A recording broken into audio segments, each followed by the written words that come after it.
Kalau ilmu tak lagi bikin jantungmu bergetar, untuk apa kau masih hidup? Abu Nawas, yang kini sudah tua, perut buncitnya seakan mendahului langkah, dengan sorban kusut dan brewok putih tebal, melemparkan pertanyaan tajam itu. Di hadapannya, seorang murid menunduk dalam, jiwanya seolah mati. Dulu, murid inilah yang paling haus akan ilmu. Setiap pelajaran ia lahap, setiap nasihat ia serap, tapi sekarang, matanya kosong.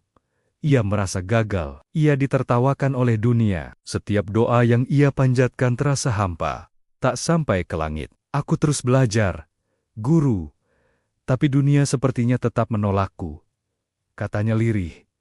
Suaranya hampir tak terdengar. Tanpa banyak bicara, Abu Nawas mengajaknya berjalan ke tepi sungai. Langkah Abu Nawas yang tua terasa berat, napasnya terdengar kasar. Sesampainya di sana, Abu Nawas menunjuk sebuah batu yang cukup besar. Angkat batu itu, dan peluk di dadamu.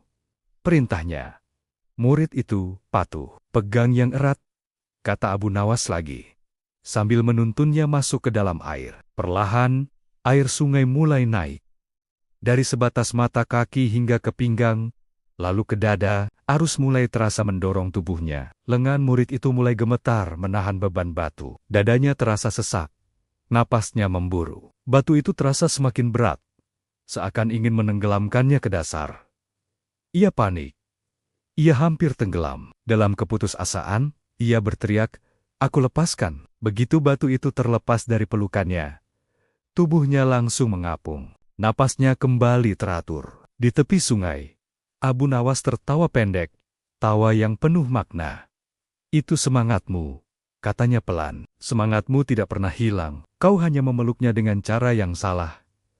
Murid itu tertegun. Ia memandang batu yang kini tenggelam di dasar sungai, lalu memandang tangannya yang bebas. Ia akhirnya sadar. Semangat itu bukan beban untuk dipeluk sampai mati, tapi alat untuk membantunya berenang mengarungi kehidupan. Abu Nawas pun berbalik dan pergi, tanpa nasihat panjang lebar. Ia hanya meninggalkan sungai yang sama, murid yang sama, namun dengan pilihan yang kini berbeda di hadapannya. Kisah ini saya buat spesial untuk kalian semua yang mungkin sedang merasa kehilangan semangat. Ingat, terkadang yang perlu kita lakukan bukanlah menyerah pada mimpi, tapi melepaskan beban yang salah kita pikul.